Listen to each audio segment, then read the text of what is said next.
Highest एरियामध्ये, कारण प्रत्येक ठिकाणी आपल्याकडे जे काही प्रेडिक्शन केलं जातं ते 80% म्हणजे 100% पाऊस पडेल, 120% पाऊस पडेल, 110% पाऊस पडेल, परंतु कुठल्या एरियामध्ये किती पर्सेंट पडेल अशातला भाग नाही. अख्ख्या भारतभर तो 100%.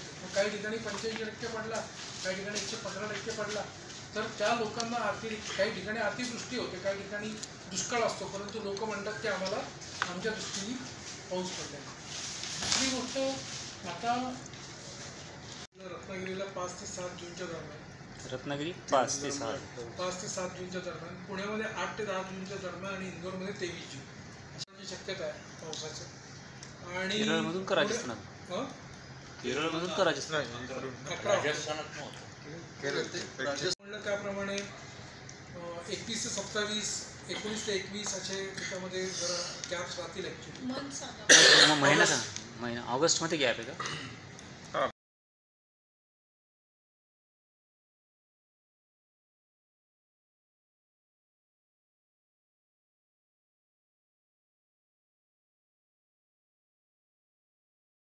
विषुववृत्तापासून सूर्याची गती वरती जायला सुरुवात होते, त्यावेळेस उष्णता आपल्या भारतामध्ये यायला सुरुवात होते.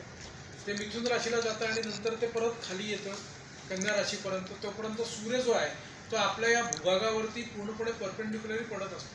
23 डिग्रीला गेल्यानंतर तो परत खाली येतो आणि परत तो विषुववृत्ताला जातो 0 अंशानंतर मकर वृत्ताला जातो. हा जो संपूर्णपणे भाग आहे, या ठिकाणी ज्या ज्या वेळेस युती येतात, म्हणजे रवी बुध, रवी शुक्र, तर आता समजा काय होतं तुम्हाला मी सांगतो, पावसाची मुवमेंट आहे ही इथून वरती काय जाते याचा जर विचार केला, नक्षत्रांना खूप सिग्निफिकन्स आहे. म्हणजे आता त्याच्यामध्ये आम्ही आता काय काय एवढी उदाहरणं मला लेक्चर नाही देता आली, त्याच्यावर आम्ही असा अभ्यास करतो की रोहिणी नक्षत्रामधून बुधाचं प्रमाण युजली याच काळामध्ये जातं, मे जूनमध्ये जातं. आता त्या रोहिणी नक्षत्राच्या दक्षिणेकडून गेला आणि उत्तरेकडून गेला तर त्याची फळं वेगळी वेगळी. म्हणजे